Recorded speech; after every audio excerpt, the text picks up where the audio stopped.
Video کو like کریں، ہمارے چینل کو سبسکرائب کریں، پاس والے بیل آئکن کو دبا دیں تاکہ ہماری آنے والی ہر نیو ویڈیو کی نوٹیفیکیشن آپ کو ملتی رہے۔ ایک روایت ہے، بہت خوبصورت روایت ہے اور ہمارے معاشرے سے حالات کو ٹچ بھی کرتی ہے۔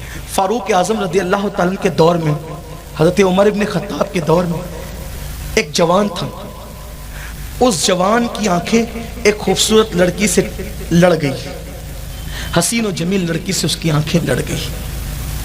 جوان تھا، حسن دیکھا ڈھیر ہو گیا، لیکن اس دور کے جوان میں اور آج کے دور کے جوان میں فرق ہے۔ اگر اس وقت تو کوئی کسی خوبصورت کو دیکھ لیتا تھا تو اس کی دیکھیے حسن کو کوئی بھی دیکھے گا ڈھیر ہوگا، یہ تو ہے۔ اللہ جسے بچا لے، اللہ جسے بچا لے، حسن ہے ہی قاتل، اللہ جسے بچا لے۔ بہت کم لوگ ہیں جو بچتے ہیں، کوئی دل و شعری کی بات نہیں کر سکتا۔ حضرت یوسف علیہ السلام نے کہا تھا کہ حضرت یوسف علیہ السلام نے کہا تھا اللہ کے کلام میں بادشاہ کے سامنے، میں اپنے نفس کو بے قصور نہیں کہتا، بے شک نفس امارہ تو برائی کی طرف لے جانے والا ہے، مگر اللہ جس پر رحم کرے۔ یہ نبی کی بولی ہے، معصوم اس لہجے میں بولتا ہے اپنی کیا اوقات ہے۔ تو حسن پر لوگ ڈھیر ہو ہی جاتے، اللہ جسے بچا لے، اللہ جسے کرم فرما دے، اللہ تعالیٰ جس پر رحم فرما دے، اور دعا کرو اس کا کرم ہے، اس کا کرم ہے تو گناہوں سے بچے ہوئے، ورنہ کوئی اپنے بس کی بات ہے گناہوں سے بچنا، وہ بچا لے، کرم ہے اس کا کرم ہے۔ اور جس کو بچا رہا ہے اس کو تو شکر کرنا چاہیے کہ کرم ہے، ورنہ وہ جس کو چاہتا ہے پھر کبھی آزمائش میں گرفتار بھی کرتے ہیں۔ بے شمار روایتیں، اس طرف کہاں جانے کے لیے ٹائم۔ تو فاروق اعظم کا دور ہے خوبصورت دور، وہ دور جس کے لیے کہا گیا ہے کہ سیدنا فاروق اعظم نے عدل کی وہ مثال قائم کی، کہنے والوں نے کہا کہ شیر اور بکری کو ایک گھاٹ میں پانی پلایا، یہ محاورہ مشہور ہے، بڑا عدل کیا۔ تو لڑکی سے، تو آج کل کے لڑکوں کا حال کیا ہے؟ اس دور میں جب کوئی حسن دیکھتا تھا تو گھر آ کے کہتا تھا کہ میں نے ایسے کو دیکھا ہے، میں نے شادی کر لینا ہے، یعنی وہ آگے نہیں بڑھتا تھا ناجائز طرف، یہ تھی بات۔ اور آج کل کے لڑکے کسی حسن کو دیکھتے ہیں تو فوراً ان کا منصوبہ بنتا ہے زنا کا۔ یہ بات ہے، یہ بات ہے، حاصل کرو، یہاں لے کے چلو، لالچ دو، یہ کرو وہ کرو۔ یاد رکھنا، یاد رکھنا، زنا بہت بڑی بہت بہت بہت بری چیز ہے، بہت بڑا گناہ ہے، گناہ کبیرہ ہے۔ صرف جو لڑکیوں کو دیکھتا ہے نا، تکتا ہے، دیکھتا ہے، صرف دیکھتا ہے، صرف دیکھتا ہے، اللہ تبارک و تعالی مرنے سے پہلے ڈر ہے کہ اس کا ایمان چھین لے گا، اور وہ کافروں کے دیکھنے تکنے والے کا یہ حال ہے۔ اور دنیا میں اس کے جسم کو اللہ بدبودار کر دیتا ہے، مرنے سے پہلے لڑکیوں کے تکنے والوں کے جسم کو قدرت بدبودار کر دیتی ہے۔ یہ ہے صرف تکنے کا وبال۔ جب تکنے کا یہ وبال ہے تو زنا کا وبال کیا ہوگا؟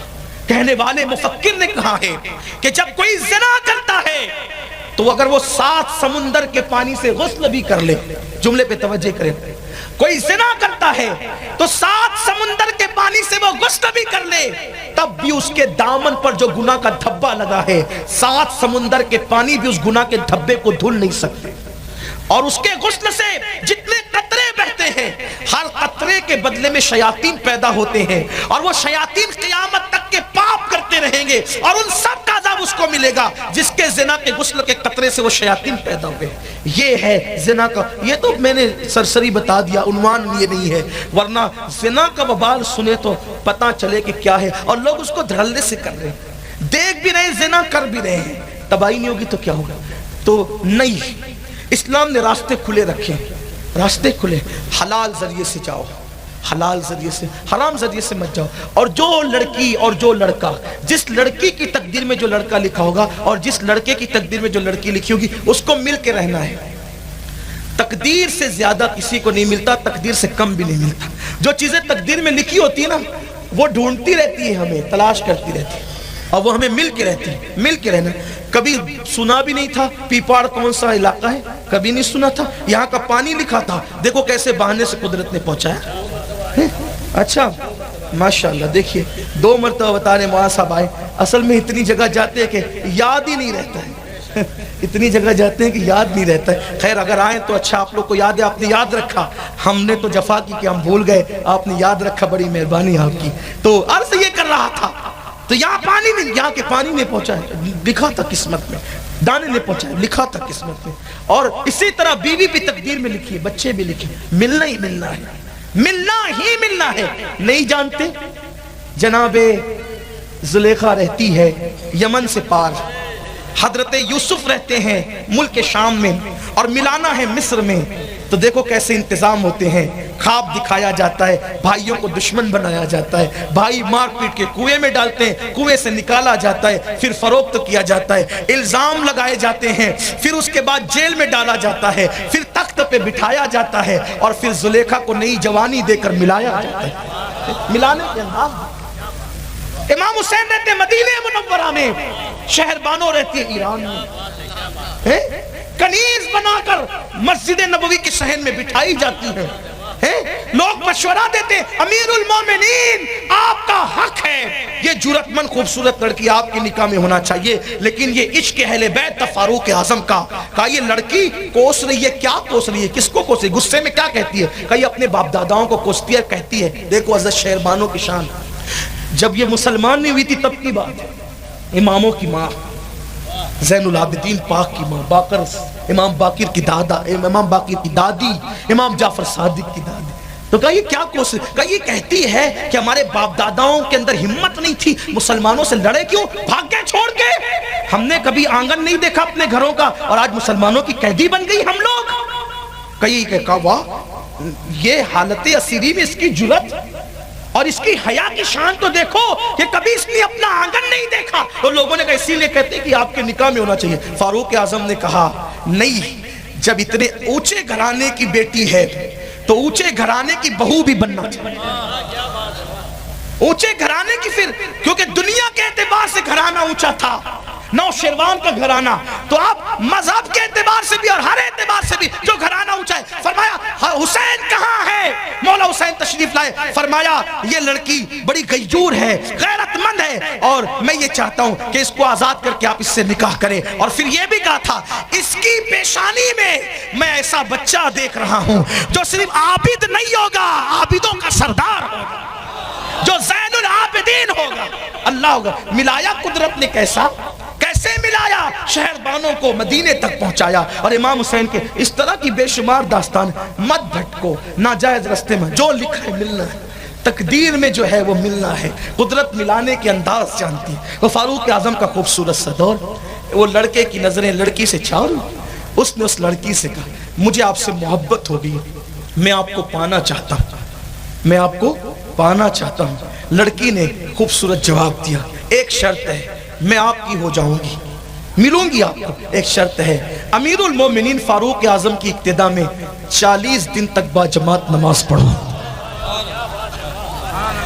اگر بیٹیاں یہاں موجود ہے قوم کی، میں ان سے بھی کہتا ہوں کیا وہ بیٹیاں تھیں؟ محبت کے جال پھانسنے والے کو رستہ کیا دکھایا. آج کل تو حال یہ قوم کی بیٹیاں کہتی جن کے چہرے پہ داڑھی ہے ہم ان سے شادی نہیں کریں گے. تم داڑھی کے بالوں کی توہین نہیں کر رہی ہو، تم مصطفیٰ جان رحمت کی سنت کی توہین کر رہی ہو. اور قوم کی جو بیٹی سنت مصطفیٰ سے نفرت کرے، نہ وہ دنیا میں عزت سے رہ سکتی ہے، نہ قبر میں وہ عذاب سے محفوظ رہ سکتی ہے. تم نے داڑھی منڈانے کو فروغ دیا، تم نے فیشن پرستی کو فروغ دیا. میری قوم کی بیٹیوں یاد رکھو، دیندار شوہر سے جو سکون مل سکتا ہے وہ گنہگار شوہر سے سکون نہیں مل سکتا. دیندار شوہر کہیں بھی ہوگا وہ آئے گا تو نگاہیں بچا کر کے آئے گا. جو دین سے دور ہے پتہ نہیں اس کی راتیں کب کہاں گزرے گی اور اس کی آنکھیں کہاں بہکے گی. اس لیے دین کو ترجیح دو، فیشن کی طرف مت جاؤ. اس لڑکی نے کہا امیر المومنین فاروق اعظم کے پیچھے 40 دن تک با جماعت نماز پڑھیں، پھر دیکھیں گے ہم اپنی کنیز کے ہاتھوں آپ سے بات کریں گے. آپ بھی اگر ضرورت پڑے تو فلاں کنیز ہے اس سے بات کرنا. وجہ یہ ہے کہ جو کنیزیں ہوتی تھی ان کے لیے پردے کے احکامات نہیں تھے.